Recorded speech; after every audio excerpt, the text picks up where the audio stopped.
And that's the 49ers beat down rivals as they beat the Cowboys 42-10 in what was billed as the game of the week. Man, that was such a flat game from the very first kick and from the very end point of the game. It was just San Francisco, just, I would say, a San Francisco exhibition of what's to come.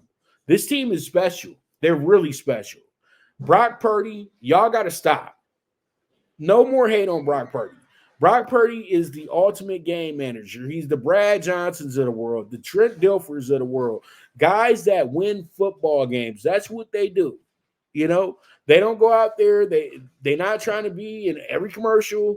They're not trying to be an announcer. They're not trying to be some football player that they're not. They're not trying to compare themselves to the greats. They just go out there and they win football games because they know they can be replaced if they start making mistakes. That's the whole thing.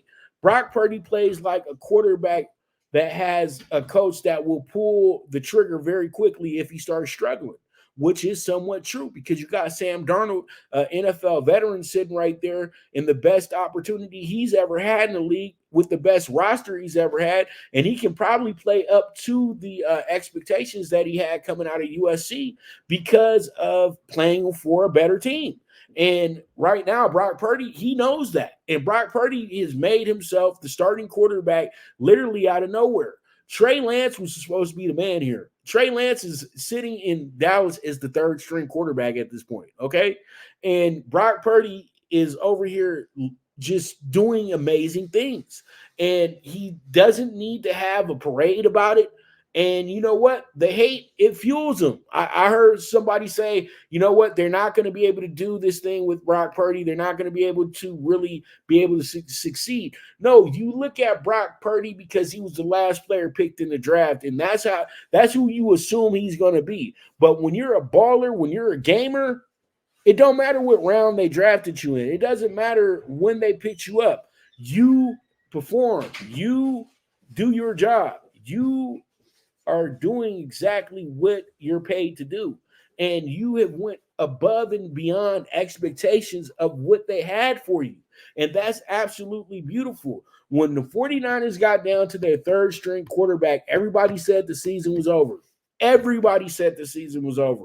And they had just got Christian McCaffrey, and Deebo Samuel had injury issues as well, too. But Brock Purdy stepped into this role like he was the everyday starter. And you know who this reminds me of? None other than Tom Brady. And he ain't won no Super Bowls yet, but the commitment and the work ethic that you've taken upon yourself to become the starting quarterback for one of the better teams in the NFL, this is how Brady became Brady. He had to be the manager. He had to learn how to lead a great team. But what he did was he got their respect. And once he got their respect, he could do whatever he wants. And he has the trust of his coach as well, too. So there's a lot of things that are going so well for the San Francisco 49ers at this point to where you can't deny that the Niners today are the best team in the NFL.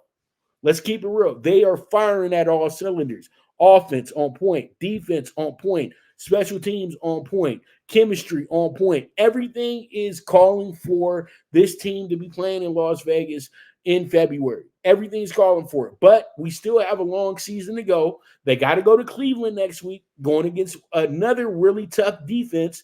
How will they be able to pass that test? You know what I mean? And how will they approach that game? We'll talk a lot more about that tomorrow on the NFL Bet Exchange. Make sure that you tune into that at 10 a.m. Pacific time as well, too. So with that, all in all, I don't have to go through the stats. We all saw the game last night. The San Francisco 49ers were absolutely dominant, and the Cowboys were just out of their element.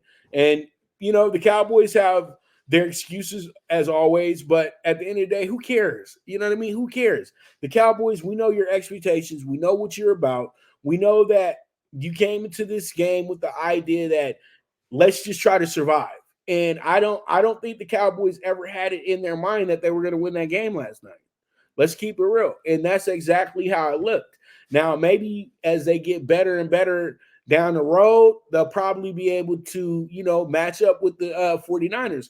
But at this point right now, today, the The 49ers are leagues ahead of the Cowboys, dude. And I hate to talk like this because I thought they was on an even plane, but they really are not. Like, seriously, they're not. And it comes down to coaching, it comes down to personnel, and it comes down to belief. You know what I mean? And you know that the Cowboys, everybody in the locker room doesn't believe in their quarterback. Everybody in the 49ers locker room, they believe in their quarterback, they love him, and they will go to war with this guy. Will everybody in the Cowboys go to war with Dak? That's the question. That's the biggest question that we all have. And it seems like every time out, they ain't ready to go to war with Dak. It's that simple. All right. So with that, we're going to go ahead and take our first commercial break. When I get back, we're going to be talking NBA. We got the NBA preview with the Charlotte Hornets. We got the state of the Lakers, and then we're going to talk some MLB playoffs as well too. So you guys stay tuned. This